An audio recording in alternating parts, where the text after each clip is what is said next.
जय श्री कृष्ण जय श्री राधे श्याम। कृष्णाय वासुदेवाय हरये परमात्मने प्रणतक्लेशनाशाय गोविंदाय नमो नमः। आइए आज हम लोग आषाढ़ शुक्ल एकादशी, जिसको पद्मा या देवशयनी एकादशी के नाम से जाना जाता है, वह कथा को हम लोग श्रवण करते हैं।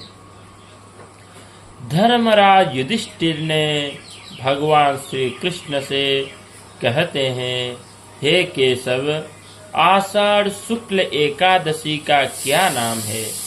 इस व्रत के करने की विधि क्या है और किस देवता का पूजन किया जाता है? श्री कृष्ण कहने लगे कि हे युधिष्ठिर,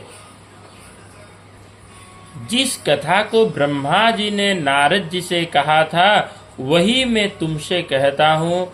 एक समय नारद जी ने ब्रह्मा जी से यही प्रश्न किया, तब ब्रह्मा जी ने उत्तर दिया कि हे नारद, तुमने कलियुगी जीवों के उद्धार हेतु अति उत्तम प्रश्न किया है, क्योंकि एकादशी का व्रत सब व्रतों में श्रेष्ठ है।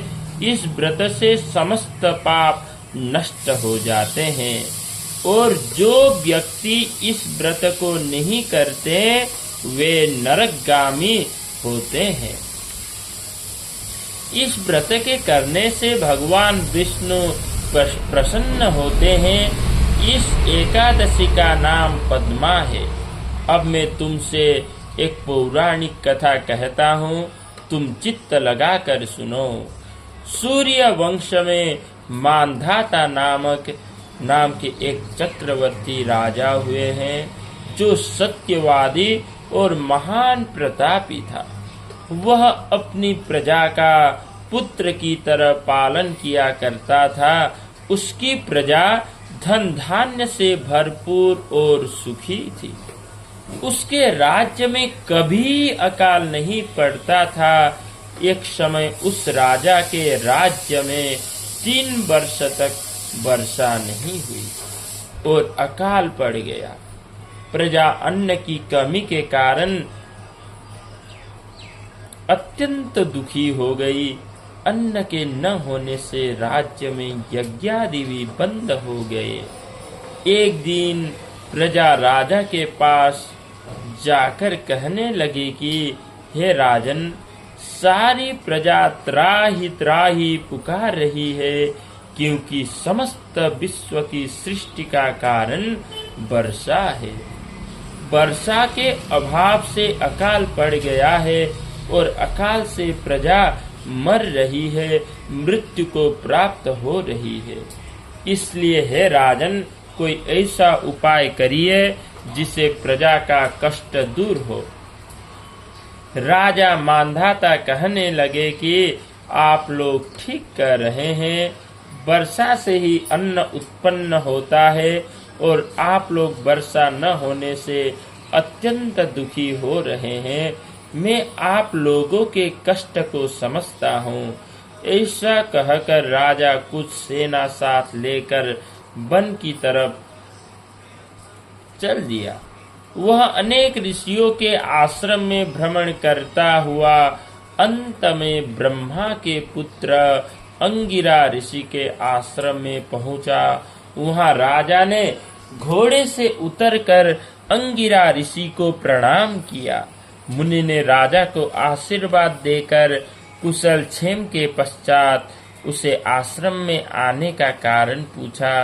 राजा ने हाथ जोड़कर विनीत भाव से कहा कि भगवान, सब प्रकार से धर्म पालन करने पर भी मेरे राज्य में अकाल पड़ गया है। इसे प्रजा अत्यंत दुखी है। राजा के पापों के प्रभाव से ही प्रजा को कष्ट मिलता है, ऐसा शास्त्रों ने कहा है। जब मैं धर्म अनुसार राज्य करता हूँ तो मेरे राज्य में अकाल क्यों पड़ गया? इसके कारण का पता मुझको अभी तक नहीं लग सका। अब मैं आपके पास इसी संदेह के निवारण के लिए आया हूँ। कृपा करके मेरे इस संदेह को दूर कीजिए, साथ ही प्रजा के कष्ट को दूर करने का कोई उपाय बतलाइए। इतनी बात सुनकर ऋषि कहने लगे कि राजन, यह सत्य युग सब युगों में उत्तम है। इसमें धर्म के चारों चरण सम्मिलित हैं, अर्थात इस युग में धर्म की सबसे अधिक उन्नति है। लोग ब्रह्म की उपासना करते हैं और केवल ब्राह्मणों को ही वेद पढ़ने का अधिकार है। ब्राह्मणी तपस्या करने का अधिकार रख सकते हैं, परंतु आपके राज्य में एक शूद्र तपस्या कर रहा है। इसी दोष के कारण आपके राज्य में वर्षा नहीं हो रही है। इसलिए यदि आप प्रजा का भला चाहते हो तो उस शूद्र का वध कर दो। इस पर राजा कहने लगा कि महाराज, मैं उस नीच अपराध तपस्या करने वाले शूद्र को किस तरह मार सकता हूँ? आप इस दोष से छूटने का कोई और उपाय बताइए। तब ऋषि कहने लगे कि हे राजन, यदि तुम अन्य उपाय जानना चाहते हो तो सुनो। आषाढ़ मास के शुक्ल पक्ष की पद्मा नाम की एकादशी का विधि पूर्वक व्रत करो। व्रत के प्रभाव से तुम्हारे राज्य में वर्षा होगी और प्रजा सुख पावेगी, क्योंकि इस एकादशी का व्रत सब सिद्धियों को देने वाला तथा समस्त उपद्रवों को नाश करने वाला है। इस एकादशी का व्रत तुम प्रजा, सेवक तथा मंत्रियों सहित करो। मुनि के इस वचन को सुनकर राजा अपने नगर को वापस आया और उसने विधि पूर्वक पद्मा एकादशी का व्रत किया।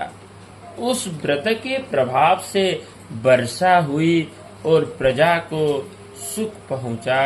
अतः इस मास की एकादशी का व्रत सब मनुष्य को करना चाहिए। यह व्रत इस लोक में भोग और परलोक में मुक्ति को देने वाला है। इसकी कथा को पढ़ने और सुनने से मनुष्य के समस्त पाप नाश हो जाते हैं। इसीलिए हम लोगों को यह